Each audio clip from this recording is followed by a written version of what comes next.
નમસ્કાર, money manager એટલે તમારા નાણાંના ચોક્કસ આયોજન માટે અપાતું માર્ગદર્શન અને હું છું જર્નાલ કંટી. આપ સૌનું સ્વાગત કરું છું આજના મની મેનેજરના એક નવા એપિસોડમાં એક નવા ટોપિકની સાથે. મની મેનેજરમાં આપણે સતત ચર્ચા કરતા આવ્યા છીએ કે તમારે તમારા રોકાણ લાંબા સમયગાળા માટે નિયમિત રીતે કરવા જોઈએ. જો આપણે સમજીએ છીએ કે આપણે બચત અને રોકાણ શા માટે કરવા જોઈએ તો આપણી રોકાણની સફર સરળ અને સફળ બંને બની શકે છે. અને આ અંગે જ આજે આપણે વાત કરીશું. અને આ ચર્ચામાં આપણી સાથે જોડાયા છે MSJ મિસ્ટર બોન્ડ પ્રાઇવેટ લિમિટેડના ફાઉન્ડર સુનિલ ઝવેરી. સુનિલજી, સ્વાગત છે આપનું CNBC બજાર પર. તો સુનિલજી, આજે આપણે એક આ ઇન્ટરેસ્ટિંગ અને સમજવા જેવો મુદ્દો જે છે ખાસ ચર્ચાની અંદર લીધો છે. તો સામાન્ય રીતે આપણે જોઈએ છે કે સેવિંગ કરવાનું છે અને ઇન્વેસ્ટમેન્ટ કરવાનું છે એ બધા જાણે છે, અમુક અંશે કરતા પણ હોય છે, પરંતુ આ સરળતાથી અને સારી રીતે થઈ શકે એ માટે એવા કયા એસ્પેક્ટ છે જેને આપના મત મુજબ ખાસ મહત્વ આપવાની જરૂર છે? Thank you Zarna for inviting me again on your show. આ છે ને એક બહુ જ બેસિક વસ્તુ છે કે why should you save and why should you invest. રોકાણ કેમ કરવાનું અને સેવિંગ કેમ કરવાનું, એ સૌથી બેસિક જો ક્વેશ્ચનને તમે જો સમજી શકો as an investor, then I think your investment journey will be more successful.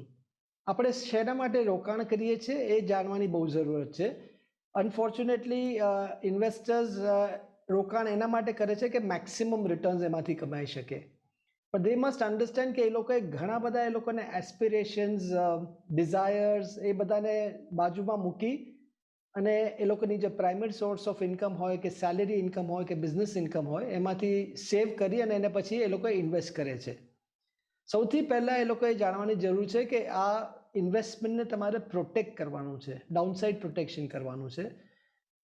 એને પછી જે રિટર્ન્સ જે બનશે that will be a by product of the strategy they will do. એના but unfortunately investors are only chasing returns. એ લોકોએ જે ડિઝાયર્સને અને વોન્ટ્સને અને નીડ્સને બાજુમાં રાખીને જે સેવિંગ કર્યું છે અને એમાં જો તમે રિસ્કી બેટ્સ લેવાનું ચાલુ કરશો in terms of investment side also, તો એક તો તમે તમારા જે પ્રેઝન્ટમાં જે તમે સેક્રિફાઈસ કર્યો છે એ બી બાજુમાં જશે અને આગળના તમારા ગોલ્સ બી કદાચ મીટ નહીં કરી શકો because if you taken risky bets by chasing returns. આ બેસિક ઇન્વેસ્ટમેન્ટની ફિલોસોફી જાણવાની બહુ જ સખત જરૂરત છે for investors to understand, for making એ લોકોની ઇન્વેસ્ટમેન્ટ જે જર્ની છે એને સક્સેસફુલ અને સ્મૂથ બનાવવા માટે.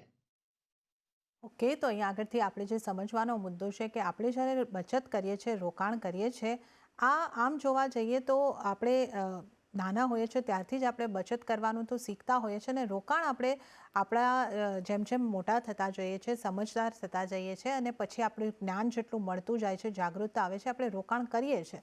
પરંતુ રોકાણનો ઉદ્દેશ્ય આપણો શું છે? ખાલી માત્ર રિટર્ન મેળવવા માટે રોકાણ કરવું?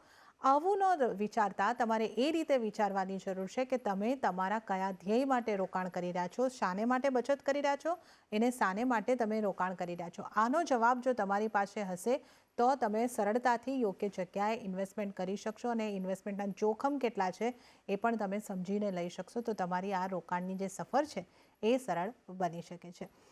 સુનિલભાઈ, તમે બહુ જ આ સરસ વાત કરી કે જ્યાં આપણે પહેલાં એ વસ્તુનો જવાબ મેળવવાનો છે કે આપણે બચત શાને માટે કરી રહ્યા છે અને કયા ઉદ્દેશ્યને પૂરો કરવા માટે, કયા હેતુને પૂરો કરવા માટે કરી રહ્યા છે. તો આપણે જોખમ લેવાની ક્ષમતા પણ સમજી શકીશું.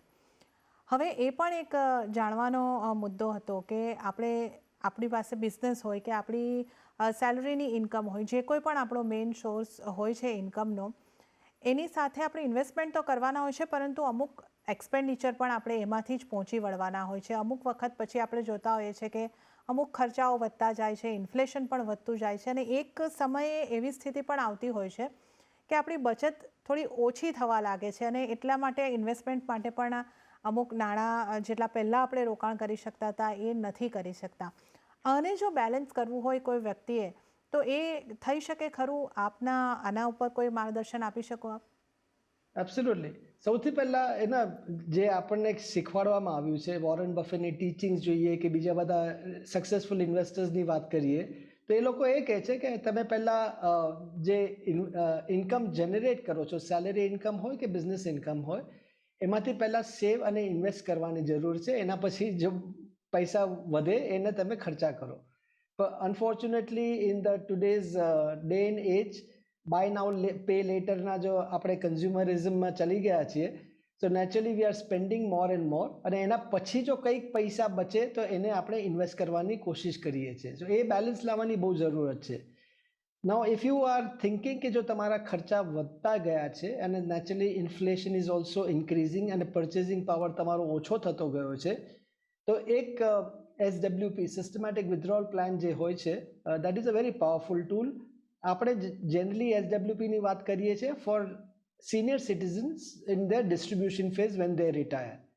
But even the middle aged investors, એ લોકો પોતે પોતાના જે ઇન્વેસ્ટમેન્ટ્સ કર્યા હોય અને રોકાણ કર્યા હોય એને વેલ્થ ક્રિએશન જો થયું હોય, 25 વર્ષથી તમે ચાલુ કર્યું હોય ઇન્વેસ્ટમેન્ટ, અને 45 યર્સમાં જ્યારે તમારે આ બધા ખર્ચા વધવાના ચાલુ થઈ જાય છે, ત્યારે તમે લોકો બહુ ઘણા બધા ડેટ ટ્રેપમાં ચાલી જાય છે.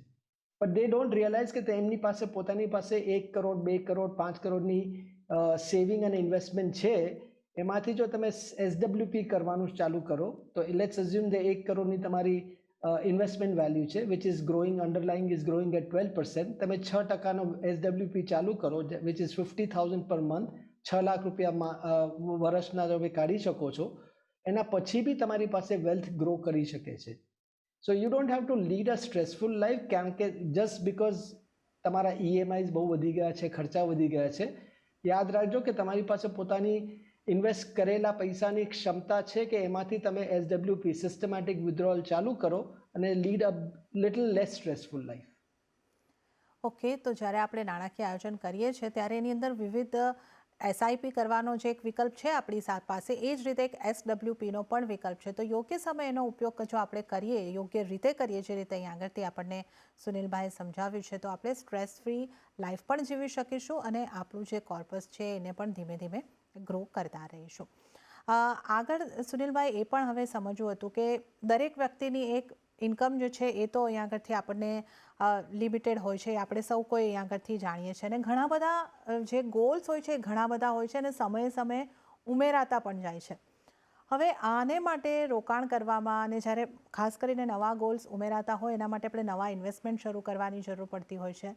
અમુક વખત એવી સ્થિતિ આવે છે કે આજ જે છે, જેને આપણે આપણી આજ ટુડે કહે છે, એને ત્યાં કોમ્પ્રોમાઇઝ કરવાનો સમય આવે છે. આને માટે પણ આપણે કંઈક બેલેન્સ કરી શકીએ કે આપણે ફ્યુચરને પણ સારું રાખી શકીએ અને આજને પણ સારી રાખી શકીએ.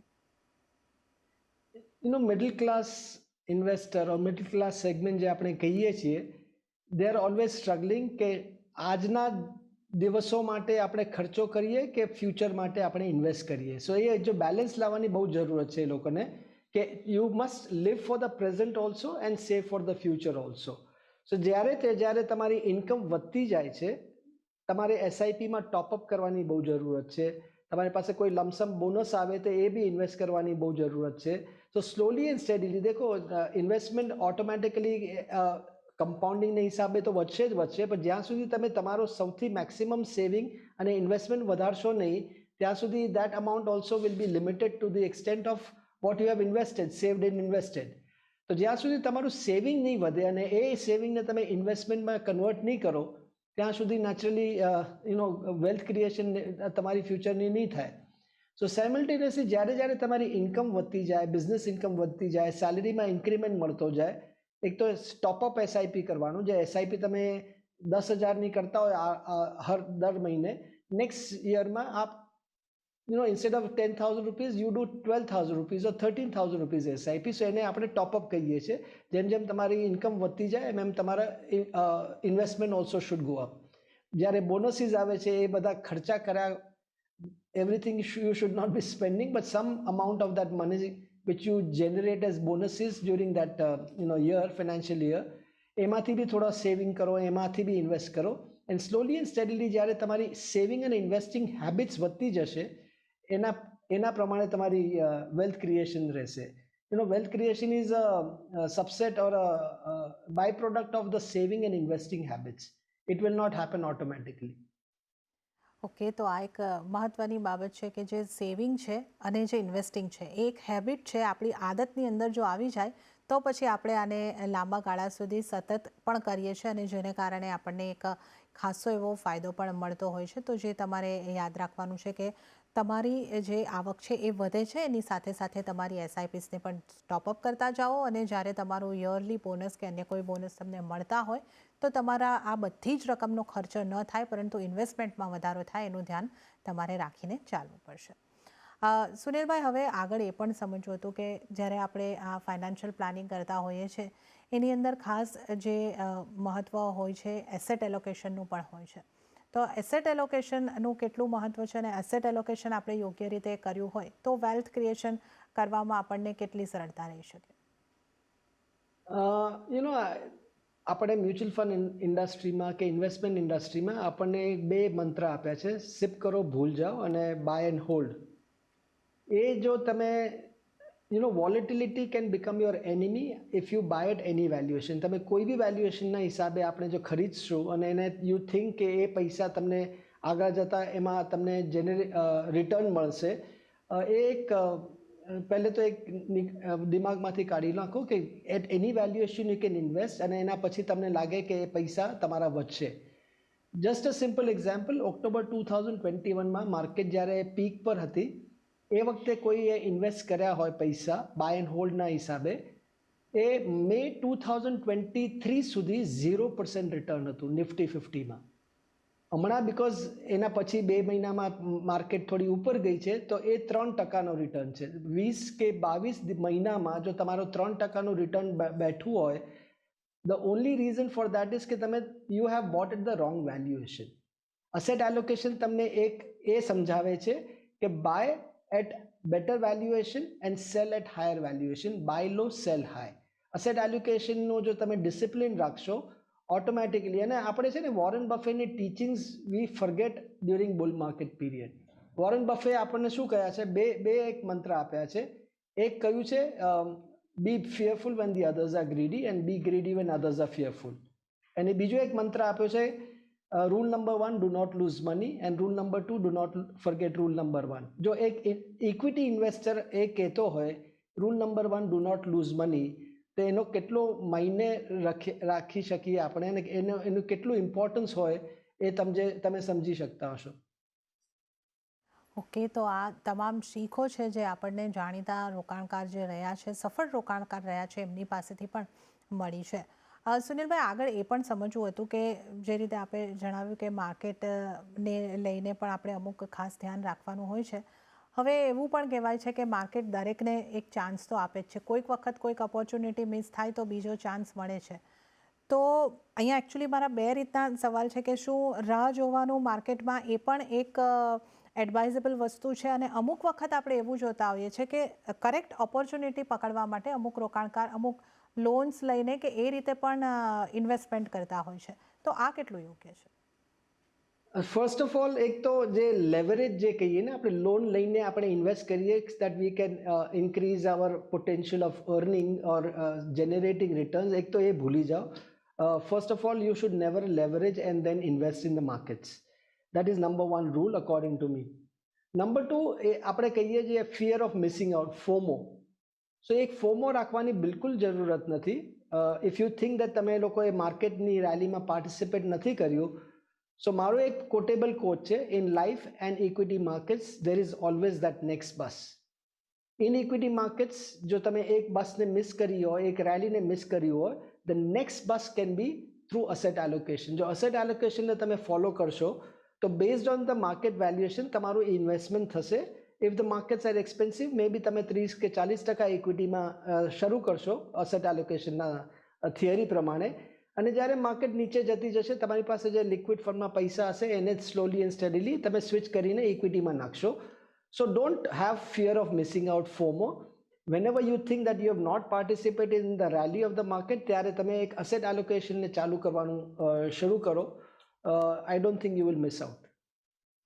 ઓકે, તો રોકાણકારે પોતાની જે રોકાણની સફર છે, રોકાણની જર્ની છે, એની અંદર શું ખાસ ધ્યાન રાખવાનું છે? બચત વધારો, ઇન્વેસ્ટમેન્ટ વધારો, અને તમારા આજ અને કાલને તમે કઈ રીતે સાચવી શકો છો એની પણ આપણે અહીં આગળથી વાત કરીએ. ને પગાર વધે એમ તમે એસઆઈપી પણ વધારતા જાઓ, અને કોઈ ફોમોમાં કે આ રીતે લોન લઈને ઇન્વેસ્ટમેન્ટ કરવા કે એનું એવું કોઈ પગલાં તમારે ભરવા ન જોઈએ. સુનિલભાઈ, ફાઇનલી શું તમારા મંત્રાસ રહેશે ઇન્વેસ્ટર માટે?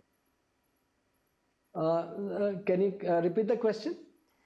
આપણે આખી આ ચર્ચા કરી છે એનો નિષ્કર્ષ અથવા તો તમે એવા કયા મંત્રાસ ઇન્વેસ્ટરને આપવા માંગશો, તમારી સલાહ આ રોકાણકારોને? શ્યોર. બે વસ્તુ મારા એક ઇન્વેસ્ટમેન્ટ ફિલોસોફી છે. એક ડાઉનસાઇડ પ્રોટેક્શન ફર્સ્ટ. સૌથી પહેલાં જે તમારા પૈસા બન્યા છે એને પ્રોટેક્ટ કરવાની કોશિશ કરો અને એક સ્ટ્રેટેજીને અડોપ્ટ કરો જે સ્ટ્રેટેજી અસેટ એલોકેશન થિયરીને ફોલો કરે, being in the right asset class at right valuation. So બે ઇન્વેસ્ટમેન્ટ ફિલોસોફી જો મારી છે, downside protection, being in the right asset class at right valuation, એને ફોલો કરો. ફોમો લાવવાની જરૂર નથી. અને મોસ્ટ ઇમ્પોર્ટન્ટલી જ્યારે માર્કેટ તમને ઓપોર્ચ્યુનિટી, માર્જિન ઓફ સેફટી આપણે જે કહીએ, that margin of safety is not being extra conservative. Margin of safety is કે જ્યારે માર્કેટ્સ બેર માર્કેટમાં ચાલી જાય ત્યારે તમે at huge losses you don't exit out of your portfolios, એને કહે છે માર્જિન ઓફ સેફટી. એ margin of safety will safeguard you કે આવો ઓપોર્ચ્યુનિટી જ્યારે માર્કેટમાં આવે. માર્ચ 2020માં when markets went down by 40%, જો તમારી પાસે માર્જિન ઓફ સેફટી હોતે, તમારી પાસે પૈસા કેશમાં પડ્યા હોતે, તો દેટ ઓપોર્ચ્યુનિટી જે તમને તમારી પાસે માર્કેટમાં આવેલી એને તમે કેપિટલાઇઝ કરી શકશો. સો have sum powder in your kitty. A powder તમે રાઇટ ઓપોર્ચ્યુનિટીના હિસાબે ઇન્વેસ્ટ કરો, and that powder is nothing but having some money in liquid funds. Okay, તો આ મંત્રાસ ખાસ તમારે યાદ રાખો. લિક્વિડ ફંડમાં તમારી પાસે થોડો પૈસા હોય, રાખો તો એને તમે એક ઓપોર્ચ્યુનિટી પર એક ખાસ ઉપયોગ કરી શકો છો. તો આ આપણે એક ખાસ ચર્ચા કરી છે તમારી રોકાણની સફરને સરળ અને સુગમ બનાવવા માટે. તો અમારી સાથે જોડાયેલા લેજો. હા જ અત્યારે સમય થઈ રહ્યો છે એક નાનકડા વિરામનો. મની મેનેજરમાં અહીંયા લઈશું એક નાનકડો વિરામ, અને વિરામ બાદ આપણે દર્શકોના સવાલ સાથે આ શોમાં આગળ વધીશું.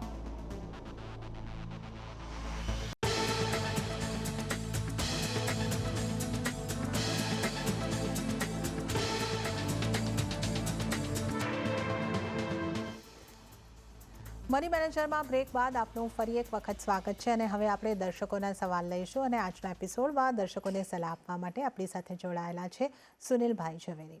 તો સૌથી પહેલો દર્શકનો જે પ્રશ્ન છે એના ઉપર આપણે જોઈએ. પહેલો પ્રશ્ન આવ્યો છે જનકભાઈ રાજપરાનો. એમણે પૂછ્યું છે કે NFO શું છે, અને એ NFO જે છે SIP અને IPOથી કઈ રીતે અલગ છે? જી સુનિલભાઈ, આપણે જનકભાઈને શું સલાહ આપીશું? Sure. New fund offering is nothing but IPO. Initial public offering જે હોય છે તે ઇક્વિટી માર્કેટમાં હોય છે, જ્યારે કંપનીઝ પોતાના ઇક્વિટી શેર્સ ઇન્વેસ્ટર્સને વેચવા માંગતા હોય છે ત્યારે એક પ્રાઇમરી માર્કેટમાં વેચવા માંગતા હોય છે. That is called IPO. NFO is basically new fund offering in the mutual fund space. So SIP તમારે NFOમાં ચાલુ કરવું હોય તો SIPમાં કોઈ ફરક નથી પડતો, because SIP is a small sum of money. Every month તમે તમારા ઇન્સ્ટોલમેન્ટ જતા હશે. સો તમે NFOમાં કરો કે એક્ઝિસ્ટિંગ સ્કીમમાં કરો, depending on the fund house, depending on the track record, depending on the fund manager, how they have perform, તો એ તમારે બધું વસ્તુ વિચારીને પછી SIP કરવાની NFOના ટાઈમ પર. ઓકે, તો આ તમને એક સલાહ ખાસ મળી રહી છે કે જ્યારે મ્યુચ્યુઅલ ફંડની અંદર નવા ફંડ આવે છે ત્યારે એને ન્યૂ ફંડ ઓફર NFO તરીકે ઓળખવામાં આવે છે. બીજા પ્રશ્ન પર જઈએ, જે આવ્યો છે કેયુરભાઈ પ્રજાપતિનો. કેયુરભાઈએ લખ્યું છે કે મારે ₹10,000 થી 15,000નું માસિક રોકાણ કરવું છે, કયા પ્લેટફોર્મથી શરૂ કરવું જોઈએ એ એમનો સવાલ છે. અને એમણે એ પણ જણાવ્યું છે કે મારા રોકાણનો હેતુ જે છે એ ગ્રોથ અને ચાઇલ્ડ એજ્યુકેશન માટેનો છે. જી સુનિલભાઈ. કયા પ્લેટફોર્મમાં કરવો જોઈએ એ તો I will not be able to answer, but the best is that take an advice of an adviser. It is not easy. આપણે જ્યારે ડૉક્ટર પાસે જતા હોઈએ છીએ ફોર ડિફરન્ટ એલમેન્ટ્સ એક્સેટ્રા, આપણે લોયર પાસે જતા હોઈએ છીએ, it's a specialise job. So my advice to the viewer is that તમે એક તો પહેલે સારો એડવાઇઝરને શોધો તમારા સિટીમાં, અને એના પછી તમારી ઇન્વેસ્ટમેન્ટ જર્ની ચાલુ કરો. That advice will be given by the adviser at the right time. Okay, તો જનકભાઈ, તમારા સવાલ પરથી લાગી રહ્યું છે કે તમે નવા રોકાણકાર છો ને નવું રોકાણ શરૂ કરવું છે, તો તમે સૌથી પહેલાં એ જ કામ કરો કે તમે એક નાણાકીય સલાહકારને પસંદ કરો અને એમની સલાહ મુજબ તમે તમારી રોકાણની જર્નીને આગળ વધારી શકો છો. આગળનો જે સવાલ છે આવ્યો છે પલક નાયકનો. એમણે પૂછ્યું છે કે ₹20,000નું માસિક રોકાણ 2 થી 2.5 વર્ષ માટે એમને કરવું છે, તો RDથી વધારે સારો વિકલ્પ કયો હોઈ શકે છે? આરડીથી વધારે સારો વિકલ્પ આઈધર ઇક્વિટી સેવિંગ ફંડ જ્યાં 20 થી 40% ઇક્વિટી પણ, બિકોઝ એ ખાલી 2.5 વર્ષની વાત કરે છે એના માટે, એટલે માટે હું કહું છું. અને એક છે બેલેન્સ એડવાન્ટેજ ફંડ, પણ balance advantage fund can deliver negative returns over 3 to 4 years also, પણ 4 વર્ષ પછી generally balance advantage fund category does not deliver negative returns. So I would not recommend કે પ્યોર ઇક્વિટીમાં એ એસઆઈપી ચાલુ કરે કે investment ચાલુ કરે, કારણ કે આપણે 2 કે 2.5 વર્ષમાં જો માર્કેટમાં we don't know where the market direction will be from here to next 2.5 years period. તો જો તમારે ઇન્વેસ્ટમેન્ટ કરવું હોય, એસઆઈપી કરવું હોય, ideally you should be in a debt kind of a product, or if at all maximum તમે જો જઈ શકો તો ઇક્વિટી સેવિંગ ફંડ જેવો કેટેગરી જ્યાં 20 થી 40% ઇક્વિટી હોય છે. પણ યાદ રાખજો કે જ્યારે બી ઇક્વિટીમાં રોકાણ કરો, અને ઇવન 20, 30, 40% વાળા ઇક્વિટી પ્રોડક્ટ્સમાં બી રોકાણ કરો, there will always be volatility attached to it. So equity જ્યારે બી ઇન્વેસ્ટ કરવાની કોશિશ કરો તે 5 વર્ષની ઉપર જ રાખજો. ઓકે, તો 5 વર્ષનો સમય હોય તો જ તમારે ઇક્વિટીની અંદર જવાનું હોય છે. તો સુનિલભાઈ, એમણે જે આરડીનો પ્રશ્ન કીધો છે એ યોગ્ય છે? એમણે આરડી જ કરવી જોઈએ કે એમણે બીજો વિકલ્પ જે વિચારી રહ્યા છે અંગે વિચારવું જોઈએ? Recurring deposit is earning you the lowest amount of return, frankly speaking. પણ જો તમારી પાસે ચોઇસ નહીં હોય બીજો કોઈ, બિકોઝ તમારી પાસે જો 2.5 વર્ષમાં પૈસા જોઈતા હોય અને યુ કે નોટ ટેક અનનેસેસરી રિસ્ક, અને જો તમને સમજણ નહીં પડતી હોય કે કયા પ્રોડક્ટમાં નાખવું, કયા અસેટ ક્લાસમાં નાખવું, then the safer bet would be RD, but that's not what I would have recommended. Okay, તો આ તમારા પ્રશ્નનો ખાસ જવાબ અહીંયા મેળવવાની આપણે કોશિશ કરી છે. અને સાથે જ સુનિલભાઈ, તમારો ખૂબ ખૂબ આભાર. તમે અમારી સાથે જોડાયા, એક સરસ ટોપિક ઉપર આપણે ચર્ચા કરી, રસપ્રદ વિષય પર જાણકારી મેળવી અને દર્શકોની સમસ્યાનું સમાધાન પણ આપ્યું. ખૂબ ખૂબ આભાર. તો આ સાથે જ આજના મની મેનેજરમાં હાલ પૂરતું આટલું જ, પરંતુ આપને જતાં ખાસ જણાવી દઉં કે પર્સનલ ફાઇનાન્સને લગતા, રોકાણને લગતા તમારા કોઈ પણ સવાલ હોય તો અમને લખી મોકલો. તમારું નામ, શહેર, ઉંમર સાથે ઈમેલ કરો અમને money@nw18.com પર. ફેસબુક પર લખો અમને facebook.com/cnbc બજાર પર, અને ટ્વીટ પણ કરી શકો છો twitter.com/cnbc બજાર પર.